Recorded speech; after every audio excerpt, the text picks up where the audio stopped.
right, everybody. This is it. This is the final episode of season 6 of the Resilient Pastor podcast. I hope you know, we hope you know by now that, the goal for Barna with all of this is really just to serve you as pastors, as church leaders, help you to become faithful as you lead through different challenges of life, ministry. And in fact, this whole Resilient Pastor initiative is aimed at encouraging you and actually giving you some practical support. So joined as ever by my illustrious co-hosts, Sharon Miller, Rich Philotis. What is up, fams? Doing well here. It's been a wonderful season, hasn't it? And what folks don't know, who are listening, maybe some have seen it on social media, is we did have a Disneyland trip, which was just incredible. Sharon was just in all of her glory at Disneyland, leading the way.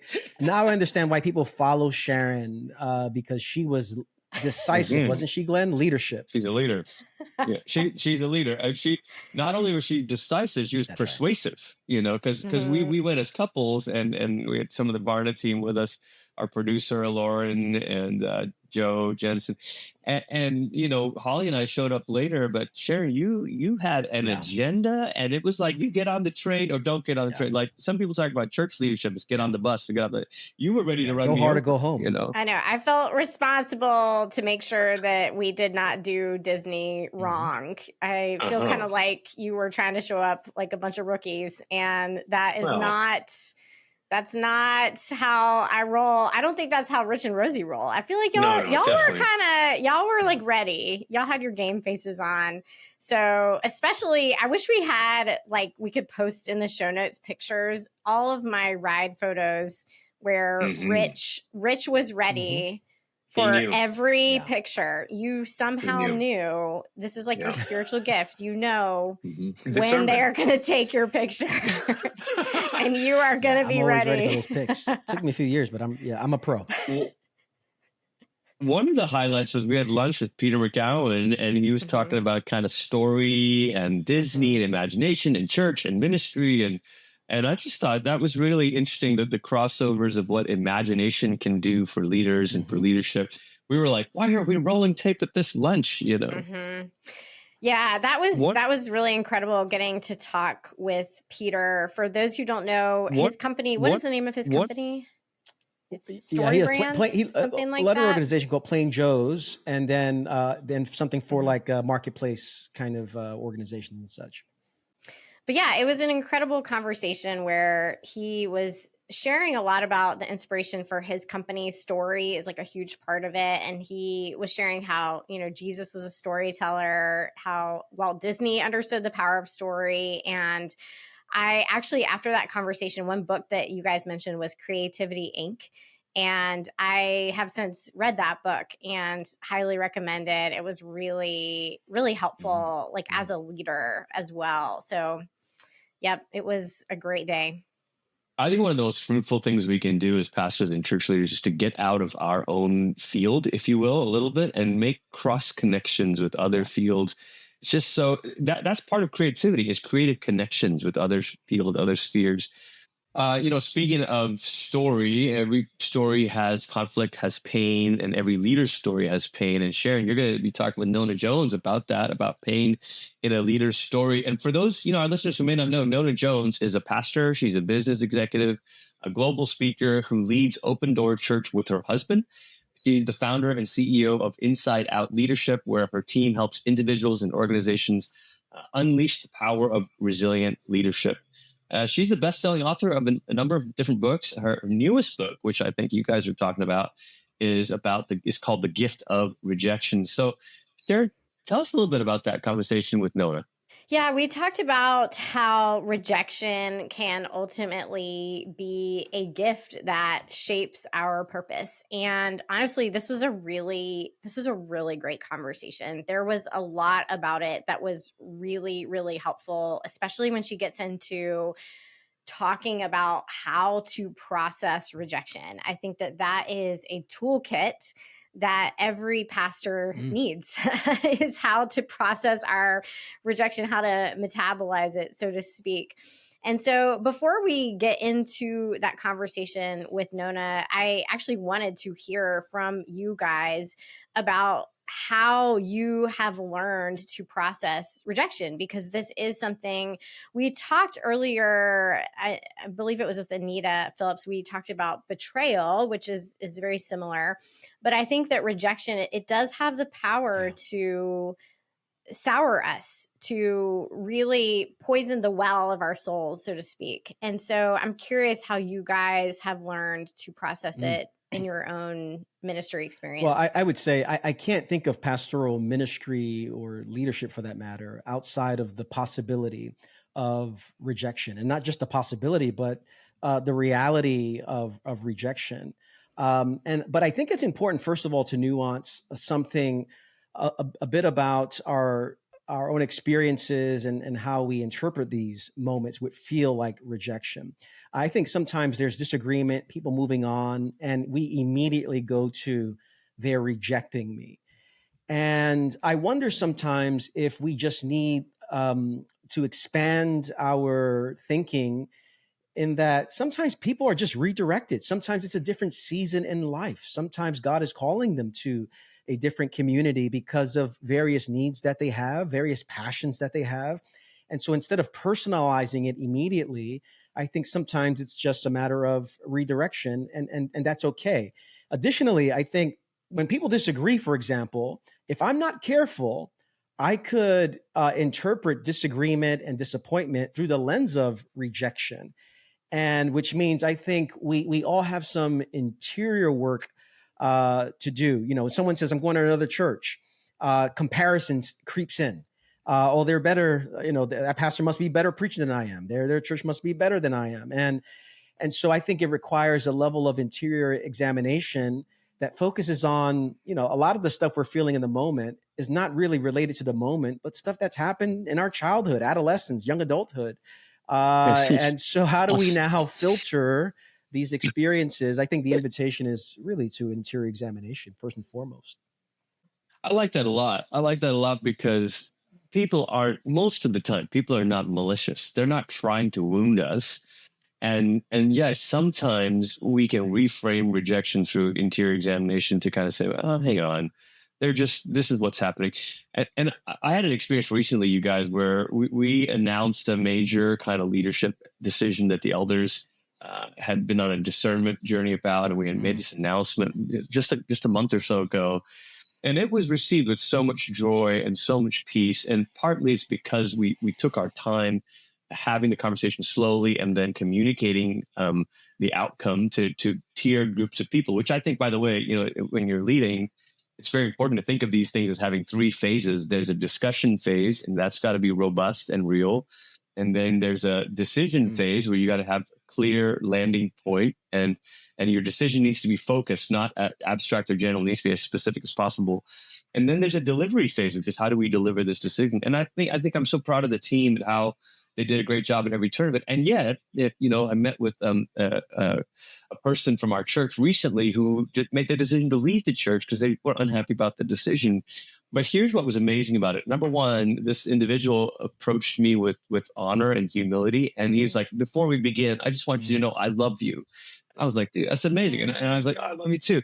And then I said, before we begin, I want you to know I'm not here to persuade you, you know. And so we each got to restate our perspectives, you know, which was really helpful. And then it was helpful for me to name a concern or maybe a fear I had. I was like, look, my concern is that you're going to perceive me, or the story you're going to tell yourself is that. And he goes, no, I know that's not true. And I was like, oh, well, that's great. So sometimes, like as leaders, we don't even check the assumption. We just know, oh, they're leaving because of they know this narrative. And it's difficult to have this kind of radical candor, you know, honest conversation sort of thing, but it's so much more liberating. And then the other piece of it that I thought was just so grateful for is in the moment, I felt like the Holy Spirit gave me the peace, the intuition to ask him right as we were wrapping up. We're about to stand up after our coffee. And I said, you know, you've just been through a major life event. And I'm so sorry that at this moment where you needed your community to be stable, you now are finding yourself in the need of a new church. And he looked at me like, almost started like, he goes, thank you for saying that. And then he said something I didn't think he was. He goes, I forgive you. And And I was like, wow, let's not go that far. I didn't do anything that bad, you know. But it was so helpful to me because I realized we as pastors and leaders, our egos can get out of line, and we could have this main character energy thing where we go, I'm David in the story, and they're Absalom, and they're, you know, and you know what? No, we're all just humble followers of Jesus. We're going to get it wrong, and actually, our decisions create disruptions for people too. Mm-hmm. Yeah. You know, this is such a broad category because I think the rejection, sometimes it's not rejection, sometimes they're just called away. And then sometimes it is a rejection, but it is done in a very like kind and honoring way. And then sometimes it is not. And I think those are the times where either you're just ghosted, you know, you're just ignored, or you hear from somebody else what someone said about you, whatever it is. And in terms of how I have learned to process that, I mean, I am still learning, I would say is the short version. That is the hardest one because it immediately sends me, what it does to me is it immediately sends me into performance mode where I start thinking, okay, what did I need to have done differently? Why wasn't I good enough? And just thinking through if I were a better preacher, and then there's also the piece just as a woman for women that are listening, there's this, and this is also true for leaders of color, is you feel this pressure that if I'm not better, I have to be better in order to be seen as equal. And so that is a constant pressure that I feel that is not from the Lord. That is not from the Lord. That's from the accuser.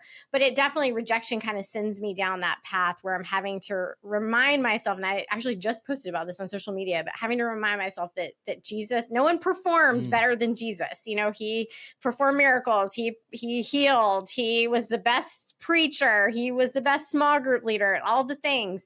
And he still experienced rejection. And so to know that performance was never the call. But the other thing that I did realize, the personal insight that I had that helped me to sort of fight back against this, was to realize that anytime someone rejects me, it sends me into this universal, like, all people are the worst. Like that's kind of the like, oh, this job is so hard. Like everyone is so mean. Like everyone's going to do this. And realizing, no, like my call, at the heart of my call, is to love God and love people. And because of the way this person carelessly attacked me, that call to love people is now under spiritual attack. And so it was helpful for me to realize, oh, this is spiritual warfare. Like not what that person did necessarily, but the way the enemy is now twisting it and putting it into my ear is spiritual warfare. And it's attacking my call. And so that was also just helpful for me to reframe it that way. That's really well said, Sharon. And I think we as pastors have the tendency to do what folks on the other side, who maybe the issue is with one person and they universalize. It's the church, as opposed to, no, it was really that one person you had something with, and we have the same temptation to do the same. So one other thing that Nona and I talked about was the gift of rejection, which is so counterintuitive. And I was curious for you, if either of you have come to a place with your experience of rejection, that there's any part of it that you would now describe as a gift. You know, I think there's an old prayer that actually Audrey Assad set to music years ago, called "Deliver Us." You know, from the need to be understood, deliver us from the, you know, and it goes on. And I wish I knew it from memory. And her song's beautiful, but I think of that often because, you know, one way the rejection can be a gift is it's a refining influence, like we've already been talking about, refine us from our own self-centeredness, our own undifferentiatedness, you know. But it can also be a gift because this is what the early Christians said in the book of Acts. They rejoiced because they were counted worthy to suffer for the name. And for all of us here in America and in the West and in affluent countries, like, what did we think we were signing up for? Did we think we were signing up to be praised and applauded and patted on the back? You know, like, that's not the job. And I can fall into the trap of like, yeah, this is awesome vibe shift. Christianity's back, baby. Like we're winners only, And wait a minute. Like, have you read the Bible? Like Jeremiah was the most faithful prophet, and he had no results and complete rejection.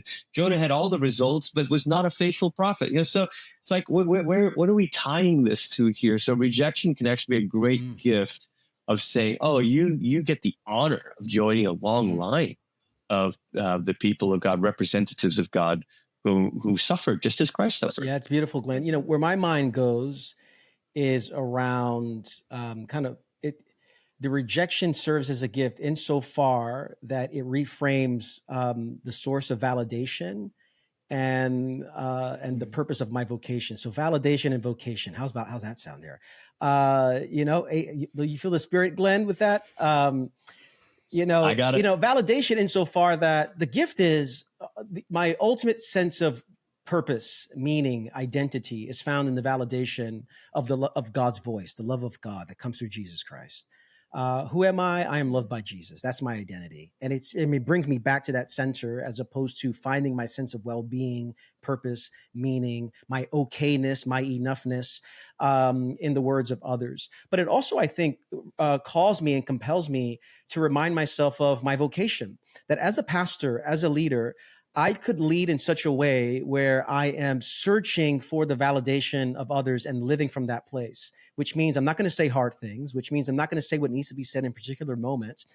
And, the image for me is I don't go around my house with a clipboard in my hand asking my children how I'm doing so that they could really affirm my parenting over their lives. How was the pancakes, son? How was dinner? Oh, okay. Did I tuck you in okay? I'm not looking for my children to validate like my existence as a parent. Now, I'm happy when they offer appreciation and all the stuff there. But I think as a pastor, even how I preach, like I know what it's like to preach in such a way where I'm longing for validation, as opposed to I need to preach in a way where I want to be faithful to Jesus, faithful to the text, faithful to this community. And that doesn't mean that I'm always going to be receiving that validation. So I think it serves as a gift in that way. Well, before we jump into our interview today, we want to share a really helpful resource from Barna. If you are a pastor, measuring church health isn't just about attendance and giving. Barna's Thriving Church Framework introduces 15 key dimensions to help you see a fuller picture of what's really happening in your church.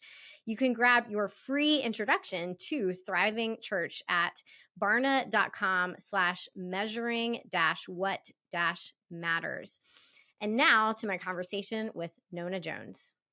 Well, Nona, welcome to the Resilient Pastor podcast. I was telling you before we started that I feel like I have met you because we have so many mutual friends. And so I'm excited to finally get to have a conversation with you, even if I would prefer in person, but I will take this instead. But it's so great to have you. Oh, likewise. I'm honored to be here. And I love the fact that we got the hair memo. So yes, we did. This is going to be a good conversation because we're already on one accord. Well, you have a new book called The Gift of Rejection, and I'm really excited to talk about this topic because this is such a tender topic for pastors. Mm-hmm. And so I was wondering if you could start out by sharing a little bit about what inspired you to write The Gift of Rejection and how rejection has shaped your ministry journey. Well, I released a book in 2022 called Killing Comparison, and it was dealing with insecurity and just how, as human beings, we look over the fence of other people's lives and we think that their life is so much better. And then suddenly it makes us think that our life is bad and all these things. And I actually went on Instagram one day because I'll just go do like a quick, 90-second inspirational thought. And I was talking about insecurity, but then I started to talk about rejection. And as I was speaking, I made a reference to the fact that I'm actually grateful for the rejections I've experienced because I can see how every single one of them in some way served my purpose. And I made the statement in a very passing reference, but it went viral. And so many people were commenting on it. And I realized that it kind of struck a nerve. And so I was invited to preach at a conference in Arizona. And I decided that I was going to just preach on the topic of rejection and the lessons I had learned from it. And I titled the sermon, The Gift of Rejection. And I talked about how, as I was reading in 1 Samuel 17, where, David shows up on the battlefield with lunch for his brothers, and Goliath is like taunting the Israelites. And David, basically, this young shepherd boy, he says, you know what, I'll fight him. And of course, Saul is like, you can't fight him. He's been a warrior since his youth, and you're nothing but a young boy. And then David goes on to say, well, I've been keeping my father's sheep, and whenever a lion or bear would come attack, I would fight them off. And then he makes a statement where he said, the Lord who protected me from the paw of the lion and the paw of the bear will protect me against this Philistine. And I've read that story a million times, Sharon, as I'm sure everybody else has. But I went back to 1 Samuel 16 because I was just curious about the lead up to that moment. And I started to read about how the prophet Samuel, God told him to go to Jesse's house because he was going to choose one of his sons to be the next king. And how Samuel tells Jesse, hey, bring all of your sons to this sacrifice.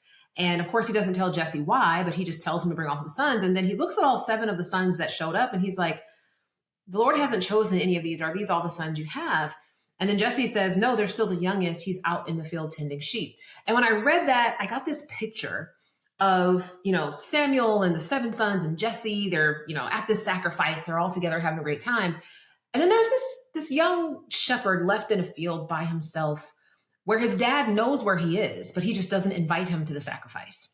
And for me, that became such a picture of what rejection is. It's like being left out in a field by yourself. When other people know you're there, they just don't invite you. But what God helped me see is he was like, no, you have to understand the very justification that David gave for why he felt he could defeat Goliath is because he had been out in that field by himself fighting lions and bears with nobody but me on his side. And he was like, look, rejection is a gift because it becomes a training ground for purpose.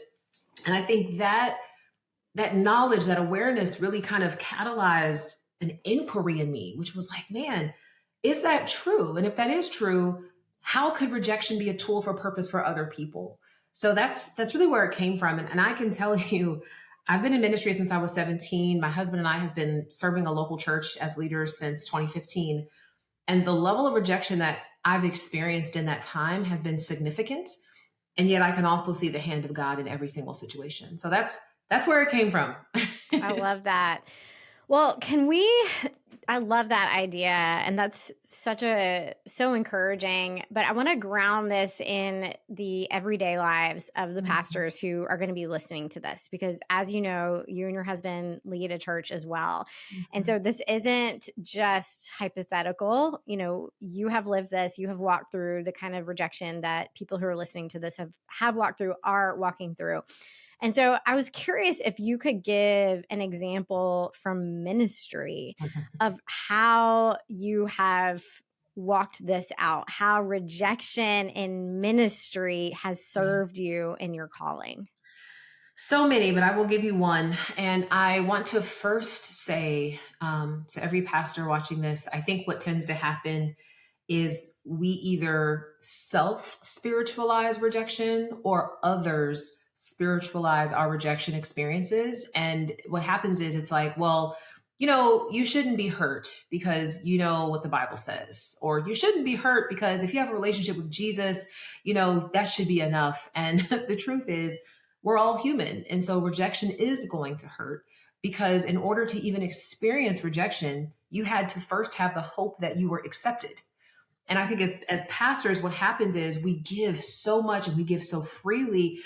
And of course, we're giving out of a heart to serve people, but that requires a level of vulnerability that leaves us open to being hurt over and over and over again.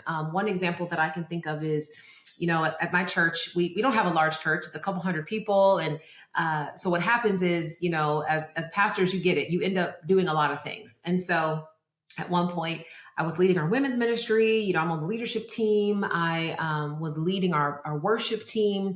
And at the same time, I was also bivocational because I had, a large role at the company formerly known as Facebook, now known as Meta. So I'm like traveling all over the world and I'm leading leading this team. And so I'm working in the church at the same time that I'm working to support my family, because as a small church, they couldn't afford to pay us a lot of money. And so I had to work to also supplement our lifestyle. So I give you that context because a family joined our church, and I found out that the wife was an amazing singer. The husband was an amazing musician. And I was so excited to have them join the church because I could just clearly see, wow, the Lord has provided someone who can take this worship ministry to the next level. And, after a few months, they got onboarded and acclimated to the culture of the church. And I appointed her as the leader of the worship team. And, for a few years, for like 4 or 5 years, like things were going great. And then because my job was just so massive and I was traveling so much, there were periods of time where I couldn't be at church. I couldn't serve. I couldn't make rehearsals. There were times when I was literally taking red-eye flights back from California to get home in time for rehearsal. And I remember I'd walk into rehearsal some nights and people would be saying how tired they were. And I was like, I literally haven't slept in 36 hours to be here. And so, everything was going well. And then there came a point where I remember I was on a plane and I think I was about to take off from Chicago, and my husband texted me and told me that the woman got in touch with him and said that her family was leaving the church. And he was like, why? And she basically said it was because of me, because I wasn't as involved as she felt like I should be. And it hurt for many reasons. One, because when they came to the church, they had said that they had, church hurt in other churches. And so I was really sensitive to making sure that they felt loved and seen and known. Mm-hmm. And I gave probably more time and energy to her specifically than I did to almost anybody, because I understood her background. And so it felt like, in some ways, it felt like a betrayal, where it was, okay, I want everything from you, but I'm not going to understand your limitations or your constraints. And it felt very, very hurtful. And I, for a while, spent a lot of time just kind of thinking about, man, how did I let that happen? I remember even going through a season where I said, I'm not going to trust people anymore. I'm not going to be open and vulnerable like that anymore. And I think all pastors, we go through that where it's like, I've been hurt. I am not letting somebody hurt me again. But it's real. You give everything you can to people and they can ultimately end up walking away. But that's one of the reasons why I wrote this book, because I don't believe God designed us, especially as pastors, to serve people wounded from a wounded place.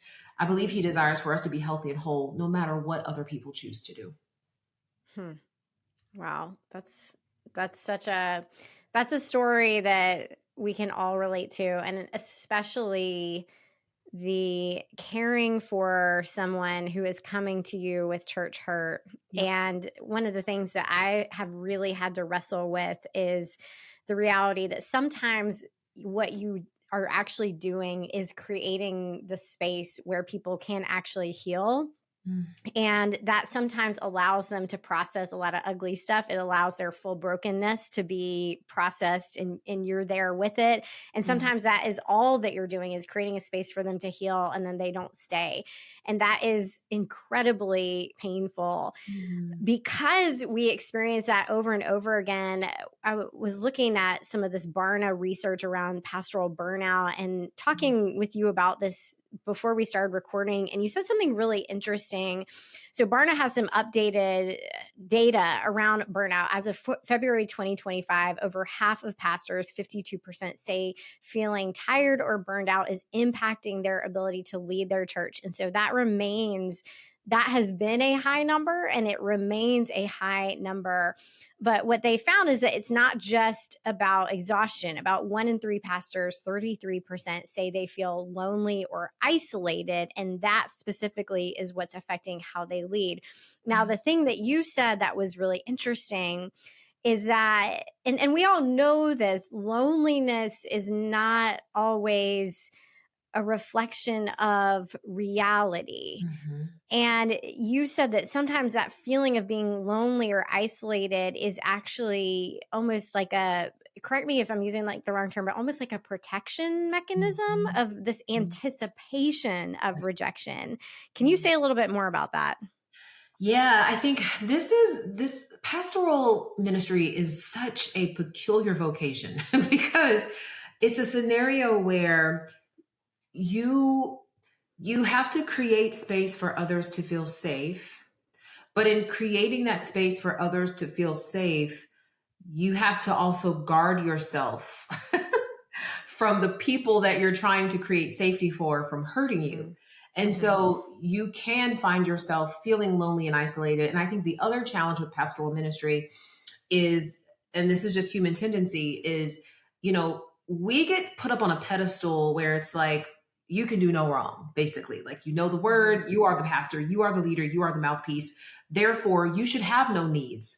Like, you're the one I come to when I have needs. You're the one I come to when I need encouragement. You're the one that I come to when I need an affirmation of some sort. And so therefore, you're the well. And if you think about it, most people don't realize that a well can only provide water if there is a source that it is drawing from. So if the source that the well is drawing from dries up, all's going to happen is it's eventually going to dry up. And I think that's what happens is we, as much as we love the Lord and we know the word, we don't really have our own safe places. We don't have another place that we can go like our people can, to receive the encouragement that we need and to be able to process things. And so that loneliness and that isolation really is oftentimes just a symptom of a preemptive protection against rejection. The idea that, well, if you really knew what I was carrying, if you really knew me, then you would leave or you wouldn't be here. And in many cases, that's true. Some people, they don't want to believe that their pastors have any flaws or frailties. And if they did, they would be like, oh my gosh, I can't believe you're pastoring. But let's just take that as an example. God used and continues to use broken people, because broken people actually prove his glory. If God only used perfect people, then he would have no reason to be glorified, because you're just perfect to begin with. So I do think that loneliness and that isolation is a preemptive protection against rejection. And so as pastors, I think it's really important, and you have to be diligent about it. You got to find a space, a place, a person that you can really be honest with and truthful with, who is going to love you without judgment. And it's not going to be your sheep. That's just the reality. It's not going to be your sheep. It's not going to be your flock. But you got to find that place, because otherwise that's how moral failures happen. Moral failures happen in isolation. Right. They don't happen when you're held accountable, when you're in a community that you can actually be vulnerable with. They happen in isolation, and they happen in the dark. And so I think that's why it is not good that we're alone. It is not. Yeah. Well, and moral failures also happen when we fail to properly metabolize our pain. And so I want to hear a little bit more let's get really practical for people who are in this situation like you just described, where you are on a plane and you're getting that double whammy, where it's not just that they're leaving, but they're leaving because of you. Which you gotta love that.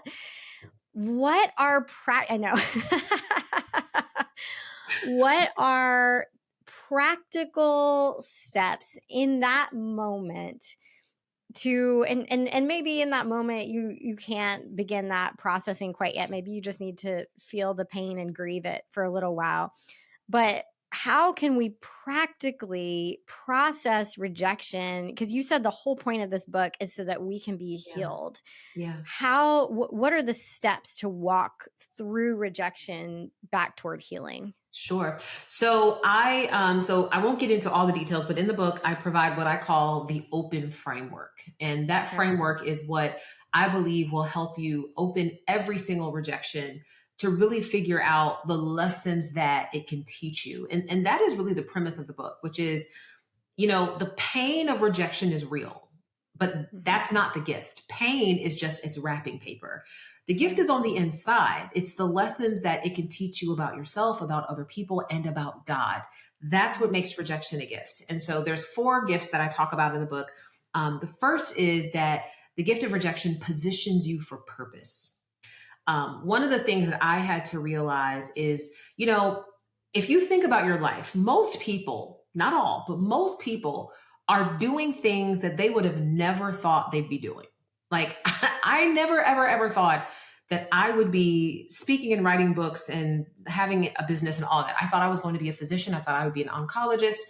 But it was actually a rejection experience that created the detour that has led me to the place that I'm at now. And I absolutely love my life. I love what I get to do. But we have to recognize that rejection positions you for purpose. And by understanding that at the beginning, what happens is when rejection happens, it allows us to then say, okay, Lord, what are you positioning me for? Instead of saying, oh my gosh, this rejection happens, I suck, I'm horrible, everything's going to be horrible, we say, okay, Lord, this door closed, this person walked away, this issue happened, this horrible thing happened, Lord, what are you positioning me for? Open the eyes of my heart so that I can see what it is that I wasn't paying attention to until this rejection happened. So think about it like a roadblock. If you're traveling down a road and you hit a roadblock, well, chances are you're going to end up doing a detour down roads that you would not normally go down, which means you're going to see things you would not normally see if it were not for that roadblock. So think of rejection as a detour that positions you for purpose. Second, I think as pastors, this is really important. You have to understand that the gift of rejection reveals people's role in your destiny. So I believe that there are two types of people. There are people who are attached and people who are assigned. What happens as pastors is we get so fixated on the people who are attached to us. These are the people who are connected to us. They are connected to us because they're receiving benefits from us in some way, right? And so what happens is they'll detach once they're no longer receiving those benefits, whatever that may be. And we take it personally because we assumed that that was a relationship that would maybe last a lifetime, when in fact, it was just an attachment. So there are those who are attached and those who are assigned. A person who is assigned to you is connected to you, not for what they can get out of the relationship, but for what they can contribute to it. These are the people in your life who are with you no matter what. These are the people in your life who are literally going to do everything they can to make sure you are successful. The mistake we make as pastors, I've done it myself, is when a person starts to detach, when an attached person starts to detach, it'll trigger insecurity, causing us to shift our energy away from the people who are assigned to us to try to keep those people attached to us. And that's the worst mistake you can make, is giving assignment energy to an attached person. So what I've learned to do is when someone starts to detach, I have learned to just bless and release.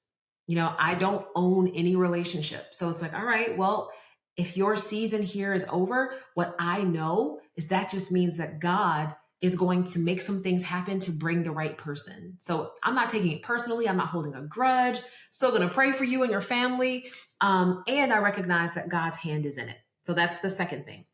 The third thing is you have to let the gift of rejection anchor your identity. And what I mean by that is, pastors, you can do everything people ask you to do and they will still walk away. You can change the service, you can change the message, you can create new positions, you can preach 30 minutes, you can preach 45 minutes, you can do all of these things, and the people who are giving you the critique will still walk away. And so what that means is you have to let that possibility anchor your identity and anchor your vision, knowing that you may very well walk away. I know this is what God said, so this is what we're going to do. Because at that point, either you're with me or you're not, but I'm not making a decision based on my desire to keep you, and I'm not concerned about whether or not you'll like me if you don't like my decision. Right. The last thing I would offer is, I think as pastors, we have to let the gift of rejection draw us nearer to God. What we tend to do is we take the rejection personally, and sometimes it can create a barrier between us and God. You know, like, why did you let this happen? I was counting on that person and now everything's going to fail. No, allow it to draw you nearer to God, because God sees all and he knows all and he is for you. And I think we have to let that be a trigger to get on our face before the Lord and just be like, all right, Lord, this is not what I would have wanted, but this is what you've chosen to do. And so now that I recognize that, show me what you want to do in this situation. So those are the four gifts that I believe rejection gives us. And I hope that people can just apply that in the moment when it happens.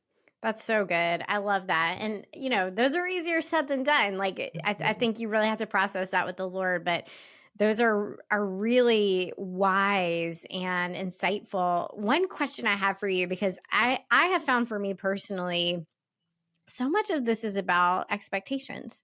When I have the wrong expectations for someone, I am setting myself up to get hurt. And so, one question that was raised for me when you were talking about the difference between an attached person and an assigned person, which I think is a really helpful distinction. How do you, because I think where our expectations can get a little bit wonky is someone is attached and we treat them as assigned, or maybe it's possible someone who is assigned, they're still only assigned for a season. And that's okay. But do you have any insight onto how to discern between the two and to have appropriate expectations for someone who is only attached? Yeah, I love this question. So the way I think about it is a relational equation, right? Because there's going to be inputs and outputs, there's going to be additions and subtractions. And the way that you discern if someone is attached or assigned is you have to ask yourself, what is the sum of this relationship?